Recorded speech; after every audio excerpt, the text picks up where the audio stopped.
सागर की राजकुमारी। बहुत समय पहले समुद्र की गहराइयों में एक सुंदर जलपरी रहती थी जिसका नाम अहाना था। वह अपनी चमचमाती नीली पूंछ और सुनहरे बालों के लिए जानी जाती थी।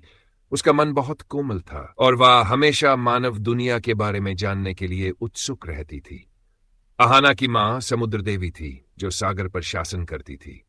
उन्होंने अपनी बेटी को सख्त हिदायत दी थी कि वह मनुष्यों से दूर रहे क्योंकि वे जलपरियों के लिए खतरा थे। लेकिन अहाना को उनके बारे में जानने की तीव्र जिज्ञासा थी। एक दिन जब वह समुद्र की सतह पर आई तो उसने एक शानदार जहाज देखा। जहाज पर एक राजकुमार अरिन था जो अपने राज्य के लिए यात्रा कर रहा था। तेज तूफान आया और जहाज डूबने लगा। अहाना ने देखा कि राजकुमार समुद्र में गिर रहा है।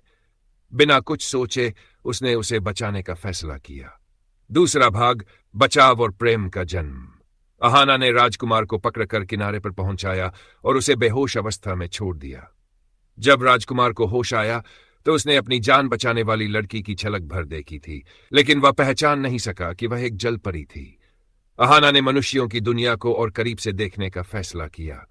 वह अक्सर छिपकर राजकुमार को देखती और उसकी बहादुरी तथा दयालुता पर मोहित होती चली गई, लेकिन वह चाहकर भी उसके पास नहीं जा सकती थी क्योंकि वह समुद्र की एक रूह थी।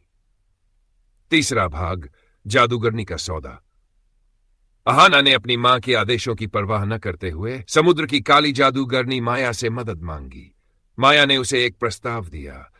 वह उसे एक दिन के लिए इंसान बना सकती थी, लेकिन बदले में उसे अपनी मीठी आवाज देनी होगी। अगर एक दिन में राजकुमार उससे प्रेम नहीं करता तो वह हमेशा के लिए समुद्र में लौट आएगी। अहाना ने यह सौदा स्वीकार कर लिया। जादू के प्रभाव से उसकी पूंछ गायब हो गई और वह एक सुंदर युवती में बदल गई। वह किनारे पर बेसुध पड़ी मिली जहां राजकुमार ने उसे देखा और अपने महल ले गया। चौथा भाग, राजमहल में संघर्ष। राजकुमार अहाना को अपने महल में ले आया, लेकिन वह बोल नहीं सकती थी। इसके बावजूद उसकी सुंदरता और कोमल स्वभाव ने राजकुमार को आकर्षित किया। लेकिन उसी समय पड़ोसी राज्य की एक राजकुमारी रुद्रानी भी राजकुमार से विवाह करना चाहती थी। रुद्रानी ने महसूस किया कि अहाना और राजकुमार के बीच एक अनकहा रिश्ता पनप रहा है और उसने जलपरियों के बारे में अफवाहें फैलानी शुरू कर दी। पांचवां भाग, सच्चाई का उजागर होना। समय बीतता गया और अहाना का एक दिन समाप्त होने वाला था। उसने राजकुमार को अपनी पहचान बताने की कोशिश की, लेकिन उसकी आवाज जा चुकी थी। जादूगरनी माया ने भी राजकुमार को भ्रमित करने के लिए रुद्रानी को जादुई शक्ति दे दी थी, जिससे वह अहाना की तरह दिखने लगी। अहाना निराश हो गई, लेकिन अंतिम क्षण में उसकी मां समुद्र देवी प्रकट हुई। उन्होंने अपनी बेटी की पीड़ा देखी और जादूगरनी को हराकर उसकी आवाज लौटा दी।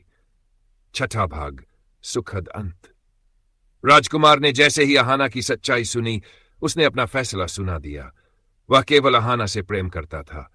समुद्र देवी ने अपनी बेटी की सच्ची प्रेम कहानी को देखते हुए उसे हमेशा के लिए इंसान बनने का आशीर्वाद दिया।